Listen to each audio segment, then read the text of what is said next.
iPads and other devices are called tablets because they belong on tables.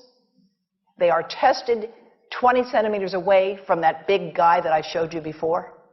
20 centimeters away. They are not approved to be held in the laps of little children, although millions of kids are having them now in schools because the people involved in educational technology and those involved in public health research are not talking to one another.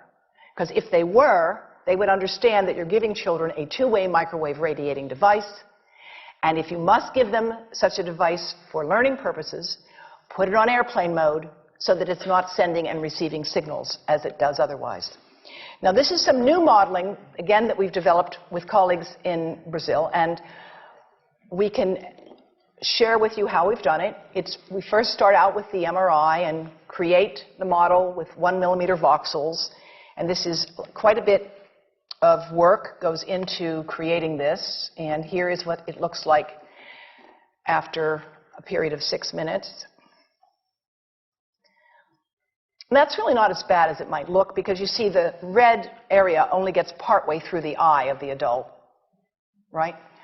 The one that we're really concerned about is this one with the young child. And this is a 3-year-old brain that we modeled. And you see that by the end of that 6-minute call, the peak radiation, yellow and red, is getting all the way into almost both eyes. And again, this is one call, and it's not going to kill anybody. It may not cause any biological effect whatsoever for 1 call or 2 calls or 3 calls. But the question is, what's the cumulative impact of this kind of exposure? How do we evaluate it? And I want to show you an example of some of the work that we are doing now that I'm releasing here for the first time. And this is a modeled microwave radiation dose of a 6-year-old with greater levels to the frontal and temporal lobes, eyes and cheek. And watch this here. Now, yellow, white, and red are the hottest, all right? And if you look carefully, you will see it's going into the eye, the nose. Do it again, just so you'll get to see it. And partly into the brainstem. Now, that's just showing you that there's going to be some exposure into that area of a young head. It doesn't tell you that there's any biological effect, right? Now, the next slide is going to show you something that might be of interest to students and faculty here. And that has to do with exposure to the reproductive organs. We call them the gonads. I think you say the testicles. And bone marrow. And look here at the radiation as it gets into the groin area. And that's just from having a mobile phone modeled into the pocket. And this, again, is based on a normalized SAR with a dipole antenna. Now, the breast. The breast is mostly fat, contains a lot of fluid.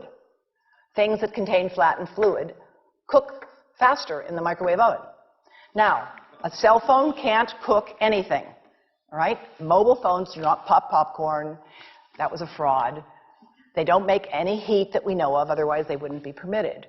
But they do go through things that contain fat and fluid.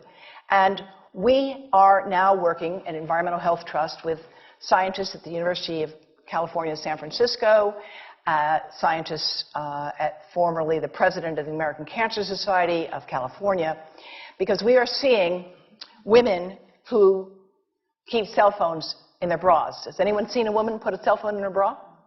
Hands up, please.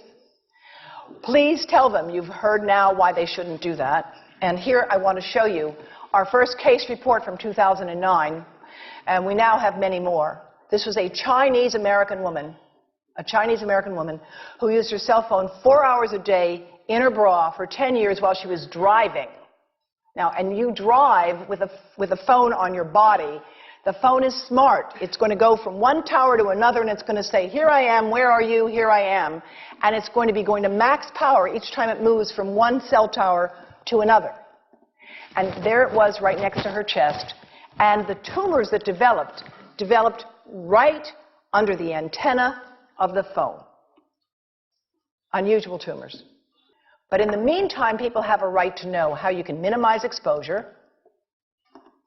And again, I think this information is available on our website, will be available on yours. Remember, if you have to give a phone to a child, put it on airplane mode. And think about this. That microwave oven, it works because there's a metal box around the microwave signal, and the signal pings all over the place. Next time you get into an elevator or a train for any length of time, put your phone on airplane mode. Otherwise, that signal is going all over the place, magnifying and coming back. Keep the mobile phone away from you when it's on and you are asleep. Now, it takes a village to do a lot of things. These are some of the people whose materials I've used today with their permission, and I can't read this list to you, but I want you to know that I feel really honored to be working with some of the most talented people in the world on this issue. And they have given me permission to share these materials with you. And I leave you with this thought from Albert Einstein. The world is not dangerous because of those who do harm, but because of those who look at it without doing anything. So, thank you.